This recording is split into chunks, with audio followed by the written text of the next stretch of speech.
میں صرف یہ چاہتا ہوں کہ یہ نوجوان ذہن اڑنا سیکھیں. Let your imagination fly. سوچئے، آؤٹ آف باکس تھنکنگ جس کو کہا جاتا ہے.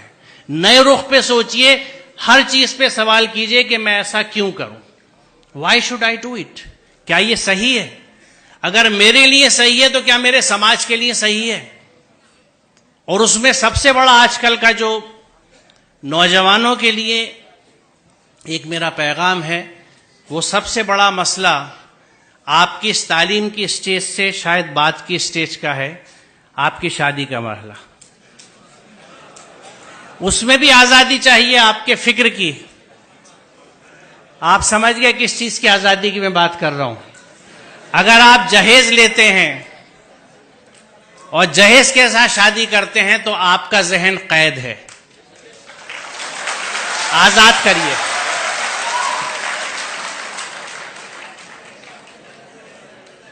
اور ایک اگر آپ کی سمجھ میں آئے تو ایک بات سمجھانا چاہوں گا، کیونکہ شاید اس کو سننے کے بعد، بلکہ دو باتیں جن کو سننے کے بعد شاید آپ سسرال کے پیسے کی طرف نہ دیکھیں.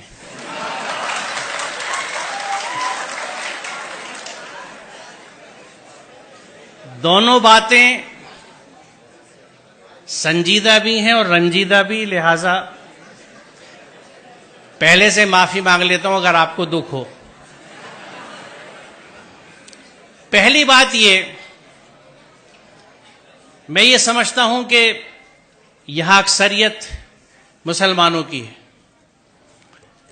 اور جو مسلمان اپنے آپ کو کہتا ہے وہ اللہ کے ہر حکم کو مانتا ہے. مسلمان کا مطلب یہ ہے. پورا قرآن ہم پہ فرض ہے. سورہ قصص 85 دیکھ لیجئے گا. ان الذی فرض علیک القرآن لا ردک الا ما فرض علیک القرآن. اسی قرآن میں جہاں خمر اور میسر سے ممانعت ہے، تو خمر کو تو ہم نے کہہ دیا کہ شراب، اور میسر کا ترجمہ کیا جوا، یہ حرام ہے، ان سے بچنے کا حکم ہے قرآن میں. میسر جس زمانے میں یہ قرآن اترا، مفت پیسہ کمانے کا طریقہ صرف جوا ہوتا تھا، اس لیے اس کا ترجمہ جوا کیا گیا. میسر کا اصل معنی مفہوم ہے ایزی منی. ہر وہ پیسہ جو بنا محنت کے ملے وہ میسر ہے، جس میں جہیز آج کے زمانے میں سر فہرست ہے، لہذا حرام ہے. یہاں عربی کے پروفیسرز بھی بیٹھے ہیں، شاید اسلامک اسٹڈیز والے بھی ہوں، نہ ہوں تو آپ مل لیجئے گا، پوچھ لیجئے گا کہ میسر کا مفہوم کیا ہے. وہ پیسہ جو بنا محنت کے حاصل ہو، ہر طرح کا. اس میں جوا بھی ہے، سٹا بھی ہے، ریس بھی ہے، اس طرح کی اسٹاک مارکیٹس بھی ہیں جن کو سٹا ہی کہا جاتا ہے. یہ سب حرام ہے.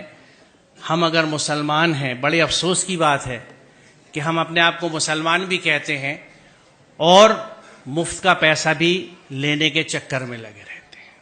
اس ذہن سے آزاد ہونے کی ضرورت ہے. دوسری چیز، الحمدللہ بیٹا بھی پالا ہے اور بیٹی بھی پالی ہے. ذہن سمجھتا ہوں اولادوں کے، اور یہ سب میری بچیاں ہیں، ان کے اتنے ساتھ رہتا ہوں جیسے آپ بچوں کے ساتھ رہتا ہوں. کچھ آپ کے ذہنوں کو سمجھتا ہوں اور عرصے سے سمجھتا ہوں. آج کی بات نہیں ہے، 40 سال ہو گئے پڑھاتے ہوئے مجھے اور بچوں کے ساتھ رہتے ہوئے.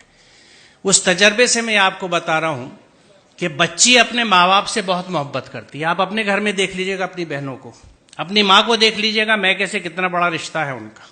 آج بھی نہیں بھولی، کبھی کبھی اس پہ جھگڑا بھی ہو جاتا ہے. بچی ماں باپ سے بہت اٹیچ ہوتی ہے. بچی کبھی اس بات کو نہیں بھولتی کہ اس رشتے کے لیے میرے ماں باپ نے کتنی تکلیف اٹھائی ہے اپنے سمدھانے کی ڈیمانڈز پوری کرنے کے لیے. جو بچی اس دکھ کے ساتھ آپ کے گھر میں آ رہی ہے، وہ آپ سے اور آپ کے گھر والوں سے کبھی سچی محبت نہیں کر سکتی. لکھ لیجیے. آپ بہت برا سودا کر رہے ہیں. رشتوں کی بنیاد محبت اور عقیدت پہ ہوتی ہے، انسیت پہ ہوتی ہے. سر کٹانے کی تمنا اب ہمارے دل میں ہے، ایک جذبہ ہوتا ہے، یہ ہے محبت. آپ اس سب کے بدلے میں چند ٹکے لے لیتے ہیں. شاید گاڑی کچھ استعمال کا فرنیچر، کیونکہ شاید آپ یہ سمجھتے نہیں یا یہ سمجھتے ہیں کہ آپ اسے نہیں کما سکتے. آپ کو نہ اپنی قوت بازو پہ بھروسہ ہے، نہ اس کے رازق ہونے پہ بھروسہ ہے، آپ کو سسرال پہ بھروسہ ہے. سوچئے ذرا، اس سے بڑی نامردی کی کوئی مثال نہیں ہے.